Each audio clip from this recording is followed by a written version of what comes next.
کہ جی اللہ پاک گناہگار کی نہیں سنتا، لہذا اب نیک بندہ ڈھونڈو۔ اب نیک بندے کے لیے کہ مجھے لوگ نیک سمجھیں، اس لیے کہ لوگوں کو نیک کی تلاش ہے، تو باہر سائن بورڈ لگاتے ہیں۔ ہر دکان والا اپنی دکان کے باہر اپنی اندر کی حالت کے مطابق بورڈ لگاتا۔ ڈش والے بڑی سی ڈش بنا دیتے ہیں، نائی بڑا سا ایک بندہ جناب علی باہر وہ بنا دیتا تاکہ جو تلاش میں ہے نائی کی، سالون کی، اس کو سالون مل جائے۔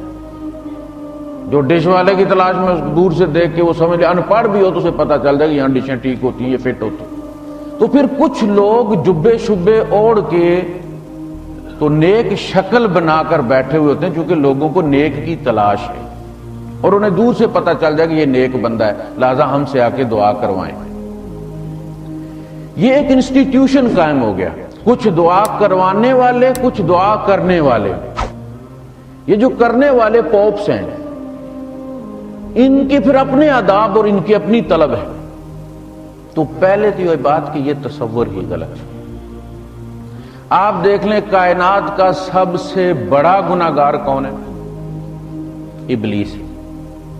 اس سے بڑا تو کوئی نہیں، وہ تو سارے گناہگاروں کی فیکٹری ہے، وہیں سے تیار ہوتے ہیں۔ اللہ پاک نے اس کی بھی رد نہیں کی۔ قرآن حکیم میں جہاں بھی شیطان کا ذکر آیا ہے، اس کی دعا کا اللہ پاک نے ضرور ذکر کیا ہے۔ قال رب فانظرنی الی یوم یبعثون قال فانک من المنظرین۔ اگر ہدایت مانگ لیتا، ہدایت مل جاتی، معافی مانگ لیتا، معافی مل جاتی، اس نے مہلت مانگی، کہا مہلت دی تھی، اس کی بھی رد نہیں کی اللہ پاک۔ اس کے بعد تو یہ تصور ہی نہیں کسی کو آنا چاہیے کہ کوئی شیطان سے بھی بڑا گناہگار ہو سکتا اور اللہ پاک اس کی رد کر سکتا۔ پھر جب ہم بزرگوں کو اپنی دعا کی قبولیت کا ذریعہ سمجھتے ہیں تو پھر ہم ان کو خوش کرنے کی کوشش کرتے ہیں، نظر و نیاز ان کے پاس لے کر جاتے ہیں، پھر دمبے ان کے مزاروں پر جا کے ذبح ہوتے ہیں تاکہ یہ خوش ہوں اور نظر و نیاز اللہ کا حق ہے۔ پھر جب ہماری دعائیں قبول ہوتی ہیں تو ہم ان کو بزرگوں کی بزرگی کا نتیجہ سمجھتے ہیں، اللہ سے ہم کٹ جاتے ہیں، ان سے ہم جڑ جاتے ہیں۔ دوسری بات یہ کہ کچھ لوگ ایسے ہیں کہ جن کی کوئی بات اللہ پاک رد نہیں کرتا، اور اللہ پاک نے قرآن حکیم کے اندر بیان کیا ہے کہ میں اگر میرا موڈ نہ ہو تو میں نبیوں کی بھی رد کر دیتا ہوں، میرے اوپر جبر کسی کا نہیں۔ اللہ کی راہ میں 950 سال تبلیغ کرنے والے نوح علیہ السلام اپنے بیٹے کے لیے دعا کی تھی، رد کر دی، نہیں قبول کی۔ ابراہیم علیہ السلام نے اپنے والد کے لیے کی تھی، وَلَا تُخْزِنِي يَوْمَ يُبْعَثُونَ يَوْمَ لَا يَنْفَعُ مَالٌ وَلَا بَنُونَ إِلَّا مَنْ أَتَى اللَّهَ بِقَلْبٍ سَلِيمٍ۔ نبی کریم صلی اللہ علیہ وسلم نے، مسلم نے روایت کیا ہے کہ 3 دعائیں کی تھیں اللہ پاک سے حجت الوداع میں۔ ایک یہ کہ میری امت قحط سے نہ مرے ساری، کہا ٹھیک ہے، کسی علاقے میں آئے گا، کسی میں نہیں آئے گا۔ جس طرح سابقہ امتیں بالکل ڈیلیٹ ہو جاتی تھی اس کائنات سے، میں اس طرح اس کے ساتھ نہیں کروں گا۔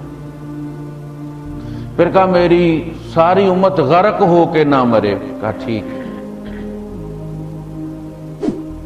تیسری فرمایا میری امت آپس میں نہ لڑے، کہا نہیں منظور۔ 2 قبول کی، 1 رد کر۔ تو اللہ پاک چاہے تو قبول کرے، چاہے تو قبول نہ کرے۔ یہ صرف دعا کے ساتھ نہیں ہے، یہ نماز کے ساتھ بھی ہے۔ اللہ پاک چاہے تو قبول کرے، چاہے تو رد کر دے۔ ہمارا کام سجدے کرنا ہے، چاہے تو روزہ ہمارا قبول کرے، چاہے تو رد کر دے۔